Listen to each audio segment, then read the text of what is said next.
Hello guys, welcome to today's session. Today we'll be looking at forms in HTML. But before we do that, I want to just add something, just a little thing I didn't add in the last class when we did table. And it's just a simple attribute to make our table look better than, even though we're not using CSS yet. So we use the border attributes, and we set it to a value. We can say 1. So, and when we save and reload, we see that the table looks a little bit better. It's less ugly than it was before. So the border, we can also, this basically will do with CSS very much better, but for now we can just use this. And we can increase this to 4. It adds a bit more texture to it. So I think let's leave it at 1. So yeah, that's it. So let's go to forms. We put a comment here, forms. So forms are basically very important in website today. When we want to log in or sign up, we have to fill a form and submit things like that. But when we're doing HTML, it's important to know that with HTML alone, we can't add any functionality to our forms. We can only do the look, how it looks like. For example, a sign up form, we can build the look of it, but we can't make it functional. So it's purely presentational.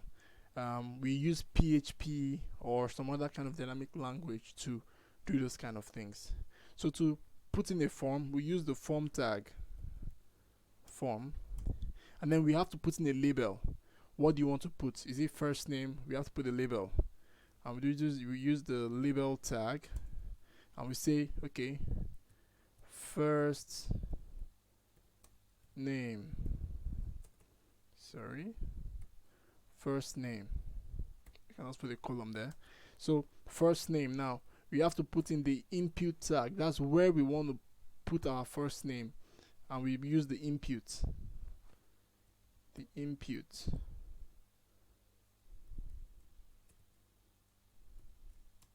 So now, and for every input, it must have a type. There are different types of inputs. We have different types of inputs, so we have to specify which inputs are we using here. So we want to use a text input, so we put the name text. So, and then for this name attribute here, it's not important you know what it is. It basically has to do with the server side programming, so don't worry about it for now. You can leave it or just put in text as well, but you can just leave it. It's not important in this scope of learning. So when we save and reload, you can see the first name there. Then we can type things inside like that. So let's put another. Let's put last name label. You must put the label first. That's what you see here. The label, this is what you see here, the label. So we put here, we say last name. Am I missing name today? Last name. You can put a column there too. And then we put our input. And also say input text. And we save and we reload. So that's it there. But you can see that both the first name and last name are on the same line, and that's because the label and the input tag, they are both inline elements. We've seen inline and block elements in the previous class, so these are examples of inline elements. So they'll always be on the same, they take the width they need. They don't start a new line unless the width has been exhausted. So that is basically what inline elements are. So but we want them to be vertical, because that's how usually forms are.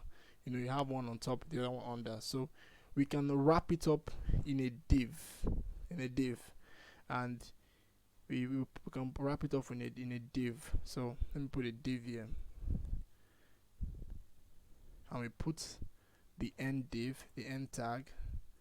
So that's the div. a div is basically a bucket. It's like a container that houses any element you want to put inside it. And a div is a block element, is a block level element. So if you put it in a div, it will generally be on a new line. So let me put this as well in a div.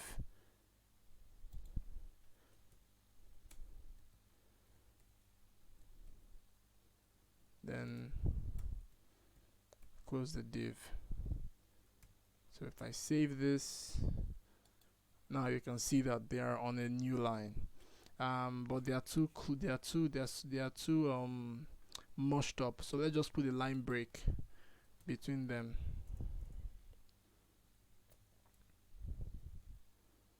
BR save. Yeah, so let's put one here as well.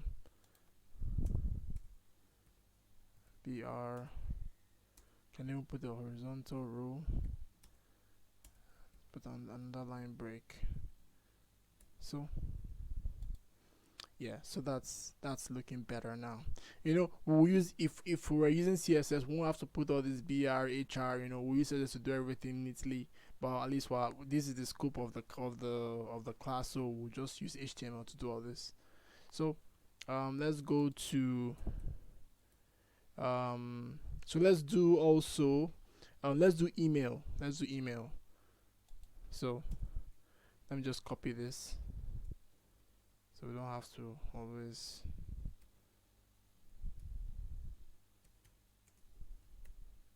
So change this to email.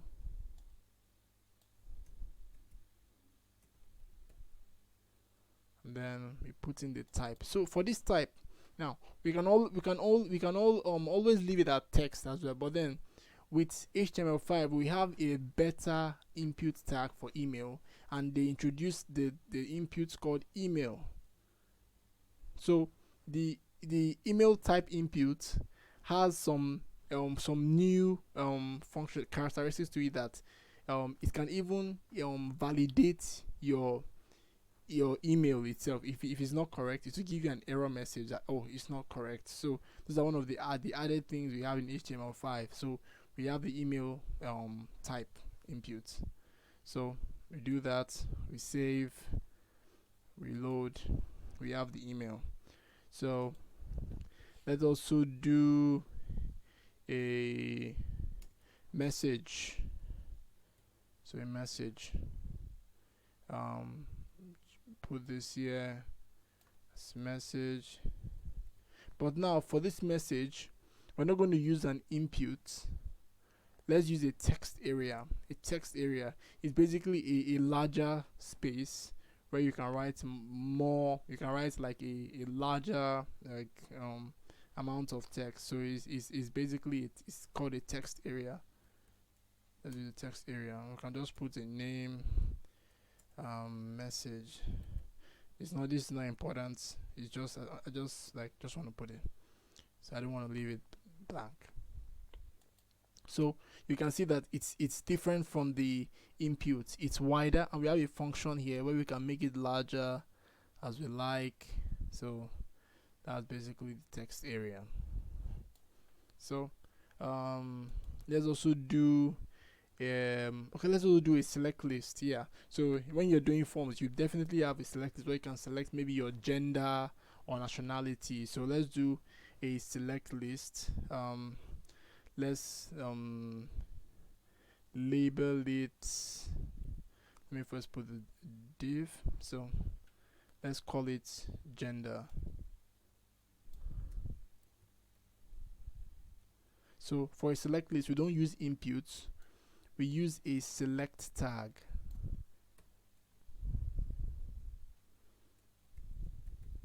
Select, and then inside the select we use the options. So the select, then the options, what do you want to select? So we use the option tag, option, and then inside we put in what we want to select actually. So let's say male, and option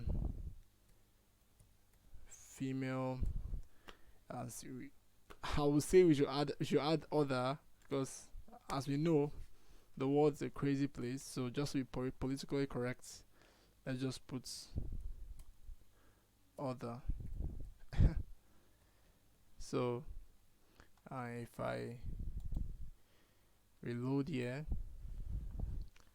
so you can see male, female, other. So that's it for the select list. So we can also do age. So let's do age.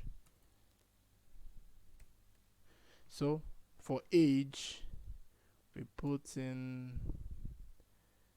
the label age, and then for age input now we don't use text because age is a number, so we use the input type number, and we save and reload. So now you can see we can put in numbers, and we can also increase and decrease.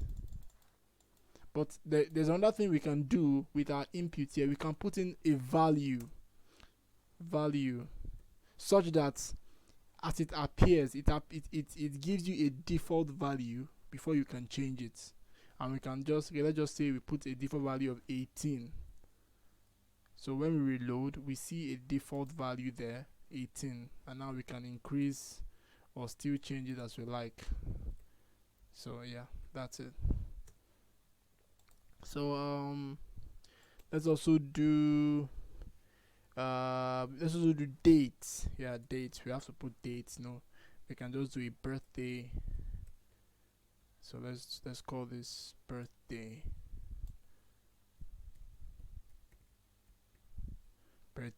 And for this we use the input type date, and we save, reload. Now you can see the date. You can select the dates. It should give me so you can go June and all that. So that's the date.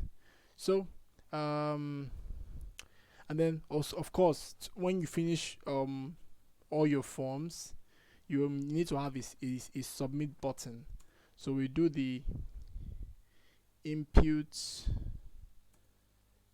and then we'll put a submit type, submit, and then we must specify a value, because this is the text that will be on the submit button. So we'll put a value, submit, and then we save, we reload. We have a submit. We can just put that, and just put a line break here. Push it down a little. So yeah, that's the submit button. Of course we're not submitting anywhere, so it's just reload the page. So that's basically, there's still some others, but these are basically the most important ones we have. And okay, I also want to talk about the value, this value here. So when we do forms, sometimes you see in some forms where you see a text inside the input area, but when you click on it, the text just disappears. In the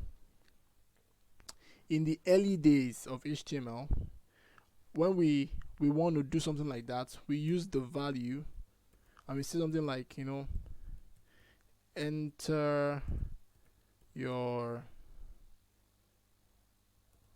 first name.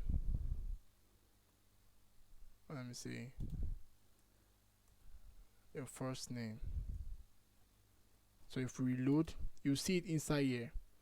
Let me just say enter your name. I think that's more.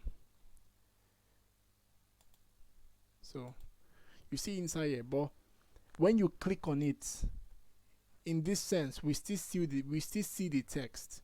We'll have to start deleting it. And basically, how we used to do it before was with JavaScript.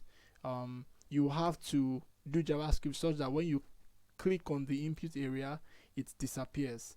but we don't have to go through all that stress now, because HTML5 has introduced something called a placeholder. So we don't use a value anymore for inputs for text. We use something called a placeholder. So we can now say enter your name. So we save and now we reload, and now you see it there, but it has been grayed out, so such that when you click it, and you press something, you don't see it anymore. So that's the beauty of HTML5. There's so much that HTML5 has introduced that before you have to use JavaScript to you do, and you use JavaScript to change and all that, but HTML5 has made things a lot more easier. So that will bring us to the end of today, and I hope you learned a lot about forms, and see you in the next class.